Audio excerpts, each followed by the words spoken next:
जून 2025 को और देश के प्रधानमंत्री नरेंद्र मोदी जी की जो सेवा, सुशासन और गरीब कल्याण की संकल्प से सिद्धि तक की 11 वर्षों की जो सरकार, उन सब की उपलब्धियों को लेके आज एक कार्यशाला का आयोजन यहाँ पर हुआ है।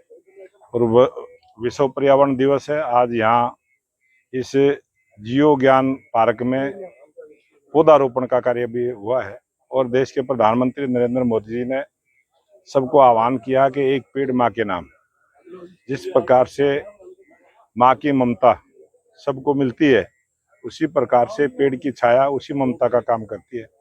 और पेड़ सभी पक्षियों के लिए भी, पशुओं के लिए भी और मनुष्यों के लिए भी एक ममता से भरा हुआ काम पेड़ के माध्यम से होता है।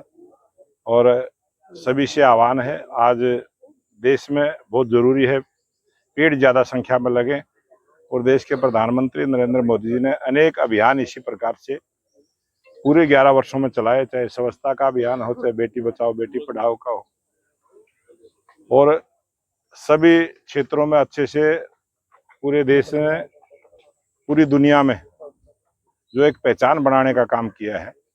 आज पूरे विश्व में भारत, जिस सम्मान की दृष्टि से भारत को देखा जाता है, देश के 140 करोड़ लोगों को जो सम्मान पूरी दुनिया में मिलता है, ये देश के प्रधानमंत्री नरेंद्र मोदी जी की त्याग, तपस्या और उनका परिश्रम।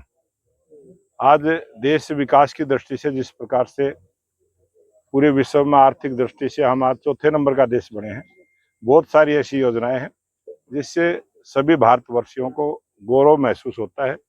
और अभी जो हाल में ही ऑपरेशन सिंदूर, जो आतंकवाद को खत्म करने के लिए जो लड़ाई पाकिस्तान की भूमि पर पनप रहे आतंकवाद को खत्म करने के लिए अपने देश की जमीन से ही दूसरे देश की भूमि पर ट्रेनिंग लेने के कैंप हो, चाहे वो अपना प्रशिक्षण लेने का उनका स्थान हो, उन सबको 9 ठिकानों को ध्वस्त करने का काम किया। 100 से ज्यादा आतंकवादियों को मौत के घाट उतारने का काम किया। और इस आतंकवाद की खात्मे के लिए हमारी तीनों सेनाओं ने जो पराक्रम परिश्रम करके दिखाया है, आज पूरा देश तीनों सेनाओं को बधाई देता है, धन्यवाद करता है। और आज ये लगातार 1 महीने तक हमारे भारतीय जनता पार्टी के सभी कार्यकर्ता इन सब बातों को लेके जनता के बीच में जाएंगे, प्रत्येक बूथ पर जाएंगे और जनता से रूबरू होंगे। बहुत सारी ऐसी गरीब कल्याण की योजनाएं हैं जो मोदी जी ने चलाने का काम किया है, चाहे उसमें आयुष्मान योजना हो, चाहे 80 करोड़ लोगों को मुफ्त राशन देने की योजना हो। बहुत सारी ऐसी योजनाएं हैं, किसान सम्मान निधि की योजना है, सुकन्या योजना है, युवाओं को रोजगार देने की योजना है। उन सब विषयों की हम चर्चा करेंगे। अगर किसी भी गरीब कल्याण योजना का लाभ किसी गरीब को नहीं मिला है, तो वो लाभ दिलवाने का काम भारतीय जनता पार्टी के कार्यकर्ता करेंगे।